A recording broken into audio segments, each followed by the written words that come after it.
काळाच्या ओघामध्ये माध्यमांचं स्वरूप जरी बदलत गेलं असलं तरी त्यांची भूमिका ही कायम समाजाप्रती सकारात्मकतेची असणे गरजेचे आहे। परंतु सध्या मात्र माध्यमांचा उपयोग राजकारण करण्यासाठी केला जातोय, हे अत्यंत दुर्दैवी आहे। तरुणांमध्ये राजकारणाची सकारात्मक बाजू ठेवण्यासाठी आणि त्यांच्या माध्यमातून सकारात्मक राजकारण घडवून आणण्यासाठी सशक्त माध्यमांची समाजामध्ये गरज आहे, असे मत विविध क्षेत्रातील मान्यवरांनी व्यक्त केलं। जाधवर ग्रुप ऑफ इन्स्टिट्यूट तर्फे आयोजित 8व्या युवा संसदमध्ये माध्यमे राजकारण घडवतात या विषयावर आयोजित चर्चासत्रामध्ये मान्यवर बोलत होते। ज्येष्ठ पत्रकार कमलेश सुतार, इन्स्टिट्यूटचे उपाध्यक्ष ॲडव्होकेट शार्दूल जाधवर आदी यावेळी उपस्थित होते। यावेळी आदर्श युवा पुरस्कार नुकतेच IAS झालेले ओमकार गुंडगे यांना प्रदान करण्यात आला।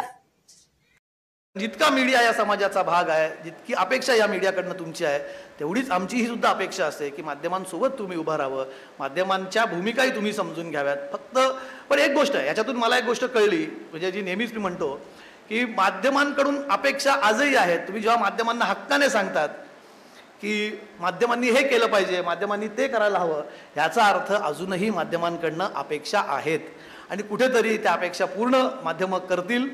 थोड्या चुका सगळ्यांकडनंच होतात, प्रत्येकजण माणूस आहे, त्या चुका कुठेतरी समजून घेतल्या जाव्यात, दोन्ही बाजू असतात। आणि हेच तर खरं लोकशाहीचं आपलं गमक आहे, लोकशाहीची हीच तर ताकद आहे की दोन्ही बाजू तिथे तेवढ्याच ठामपणे मांडल्या जाव्या, तेवढ्याच एक्सेप्ट केल्या जाव्या। मग अशी आमचा एक तरुण मित्र बोलताना म्हणाला की जेवढं बायकोचं लक्ष नसतं नवऱ्याकडे, तेवढं दुसरी बायको ही मीडिया झालेली आहे। दुर्दैवाने मित्रवर्य, मीडिया दुसरी बायको हे मला थोडंसं खटकण्यासारखं आहे। कारण ठीक आहे, आजकाल तुमच्या कानावरती अनेक गोष्टी पडत असेल दुसऱ्या बायकोच्या, पण दुसरी बायको म्हणणं आपण कदाचित आईसारखं म्हणू शकतो। एवढं लक्ष आईचं मुलाकडे असतं की आपलं मूल धडपडू नये, मुलाने खाल्लं का, मुलगा चुकला तर वेळीच त्याचे कान पिळणारी आई, हे माध्यम आहेत। आणि एक तर दुसरी बायको ही कॉन्सेप्टच पटत नाही, आपल्याला कायदा अलाउ करत नाही दुसरी बायको, ही कदाचित फॅन्टसी असेल, पण ही काही कॉन्सेप्ट असू शकत नाही कोणाची की दुसरी बायको म्हणून लक्ष ठेवणे। आई कदाचित मी म्हणेन तेवढाच हक्काने, कारण वेळ पडला तर माध्यमं त्यांची कानं पिळू शकतात, त्याला रागवू शकतात, दटावू शकतात आणि तेवढ्याच मायेने त्यांनी काही केलेल्या गोष्टी सांगू शकतात। दुर्दैवाने आमच्या नशिबी चांगलं सांगण्याचा योग फार कमी वेळा येतो। ही जबाबदारी राजकारण्यांनी घ्यावी, चांगल्या गोष्टी सांगण्याची आम्हालाही संधी मिळावी। अनेक सक्सेस स्टोरीज असतात, ओंकारजींची जशी स्टोरी आहेत आम्ही तोही मांडण्याचा प्रयत्न करत असतो, अनेक तरुण मुलांच्या खरं स्टोरी येतात, पण दुर्दैवाने त्याच्याकडे लोकांना फार लक्ष द्यायला वेळ नसतो। युवा हा राजकारणात का आला पाहिजे किंवा राजकारणात युवांनी का यावं? बाबा ठीक आहे, आपण म्हणतोय की बाबा सशक्त युवा सशक्त भारत, असं का?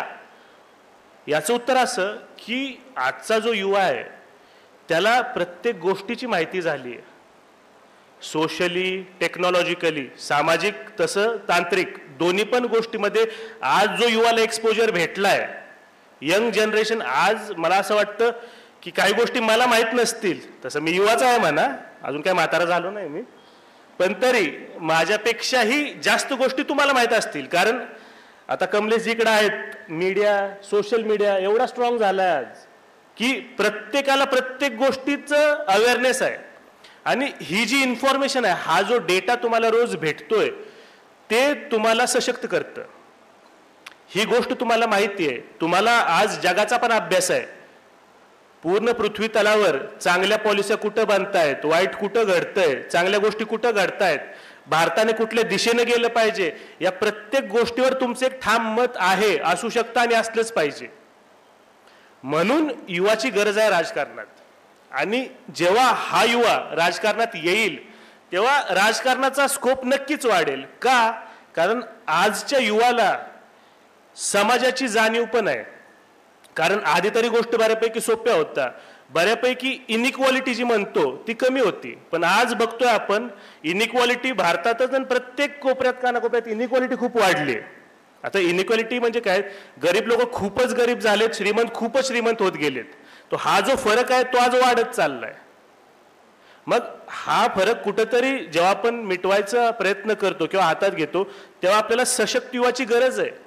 कारण त्यांच्याकडे इन्फॉर्मेशन आहे, त्यांना माहित आहे की गोष्टी कशा करू शकतो, गोष्टी कशा राबवू शकतो आणि गोष्टी कशा केल्या पाहिजेत। म्हणूनच ठीक आहे, तुमचं ग्रॅज्युएशन तुम्ही करा, व्यवस्थित करा, डिग्री घ्या, चांगल्या डिग्र्या घ्या, पण राजकारणात तुम्ही या, कारण तुमचं छोटंसं पाऊल पण खूप मोठा बदल घडवू शकतं।